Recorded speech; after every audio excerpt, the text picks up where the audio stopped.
រឿងរ៉ាវដ៏រន្ធត់និងមិនអាចបំភ្លេចបានមួយនេះគឺជាបទពិសោធន៍ពិតដែលបានកើតឡើងចំពោះខ្ញុំ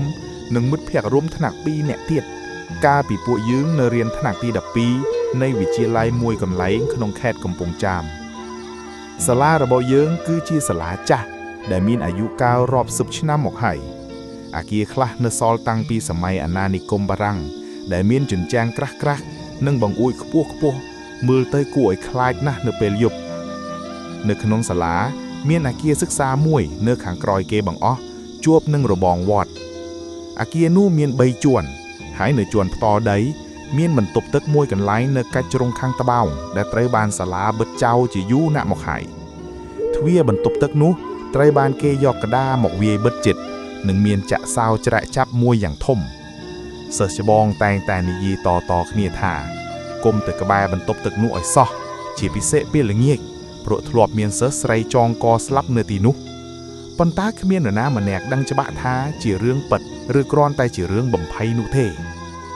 ថ្ងៃមួយពួកយើងមានកិច្ចការសាលា project ដែលត្រូវធ្វើឲ្យហើយជាបន្ទាន់ដើម្បីដាក់ពិន្ទុនៅថ្ងៃស្អែកក្រុមរបស់ខ្ញុំមាន3នាក់គឺខ្ញុំតារា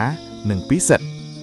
ដោយសារតែការងារច្រើនពេកពួកយើងបានសុំអនុញ្ញាតលោកគ្រូអ្នកគ្រូដើម្បីនៅធ្វើការបន្តនៅសាលារហូតដល់យប់ម៉ោងប្រហែលជា7យប់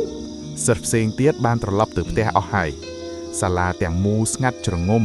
មានតែសំឡេងខ្យល់បក់វូវូធ្វើឲ្យស្លឹកឈើបោកបប់គ្នានិងសំឡេងឆ្កែនៅវត្តក្បែរនោះលូអូ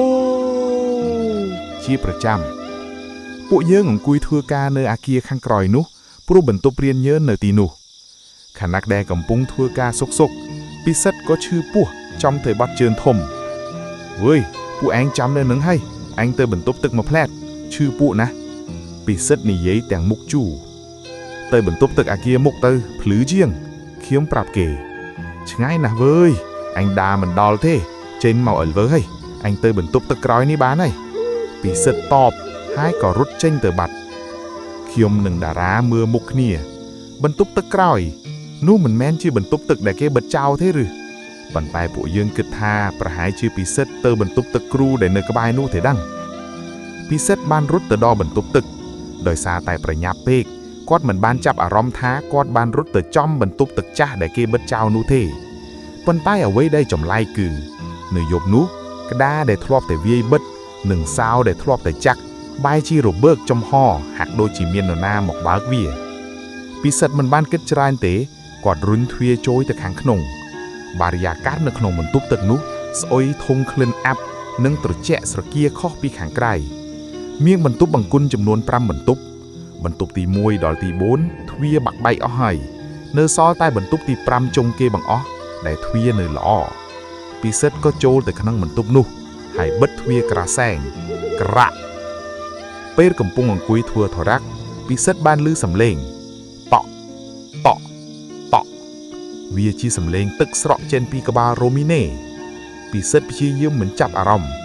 ប៉ុន្តែមួយសន្ទុះក្រោយមកគាត់បានឮសំឡេងមួយទៀតក្រេតក្រេតក្រេតវាជាសំឡេងដូចជាមាននរណាម្នាក់កំពុងតែយកក្រចកកោសជញ្ជាំងបន្ទប់ទឹកពីខាងក្រៅសំឡេងនោះកោសវែងនិងច្បាស់ពិសិដ្ឋស្រែកសួរតារាឯងមែនទេកុំមកលេងសើចវើយអញខ្លាចខ្មោចណេះស្ងាត់គ្មានចម្លើយ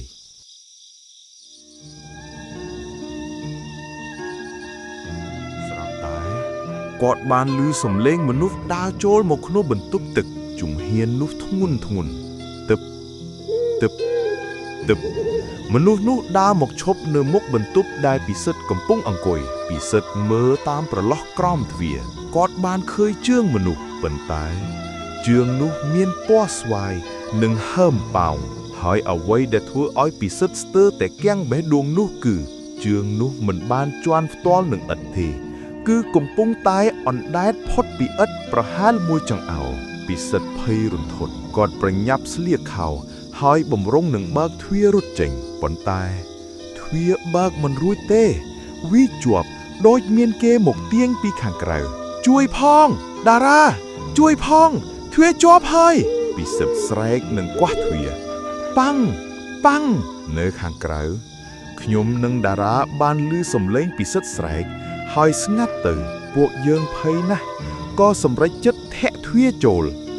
ប៉ាំងប៉ាំងទីបំផុតទ្វារក៏របើកពួកយើងឃើញពិសិដ្ឋដេកសន្លប់នៅលើឥដ្ឋពួកយើងប្រញាប់គ្រាគាត់រត់ចេញពីបន្ទប់នោះយ៉ាងលឿនសម្ដៅទៅរកប៉ុស្តិ៍យាមរបស់សន្តិសុខនៅក្លោងទ្វារសាលាពេលទៅដល់ប៉ុស្តិ៍យាមពូសន្តិសុខឃើញពួកយើងមុខស្លេកស្លាំងក៏សួរនាំពួកយើងប្រាប់រឿងហេតុទាំងអស់ពូសន្តិសុខដកដង្ហើមធំហើយនិយាយថាពូភ្លេចប្រាប់បន្ទប់ទឹកនោះកាលពី10ឆ្នាំមុនមានសិស្សស្រីម្នាក់ឈ្មោះធីតាបានចងកសម្លាប់ខ្លួននៅបន្ទប់ទី5ហ្នឹងដោយសារតែខូចចិត្តរឿងស្នេហានិងការសិក្សាធ្លាក់ចុះសពរបស់នាងត្រូវបានគេរកឃើញ3ថ្ងៃក្រោយនៅសភាពហើមរលួយតាំងពីពេលនោះមកឲ្យតែដល់ថ្ងៃខួបរបស់នាងឬថ្ងៃសិលនាងតែងតែបង្ហាញខ្លួនឲ្យគេឃើញសាលាបិទបន្ទប់ទឹកនោះចោលប៉ុន្តែយប់ខ្លះសោចេះតែរបើកដោយខ្លួនឯងពួកយើងស្ដាប់ហើយព្រឺក្បាលខ្ញាកពិសិដ្ឋបានដឹងខ្លួនវិញប៉ុន្តែគាត់នៅតែនិយាយរវេរវាយថាកុំមកជិតខ្ញុំខ្មៅចងកលុះព្រឹកឡើងឪពុកម្ដាយពិសិដ្ឋបានមកទទួលគាត់ហើយនាំទៅវត្តដើម្បីស្រោចទឹកនិងធ្វើពិធីឲ្យព្រលឹងពួកយើងទាំង3ក៏បានទិញនំចំណីនិងផ្លែឈើទៅសែននៅមុខបន្ទប់នោះដើម្បីសុំខ្មាទោសនាងយើងឃើញថា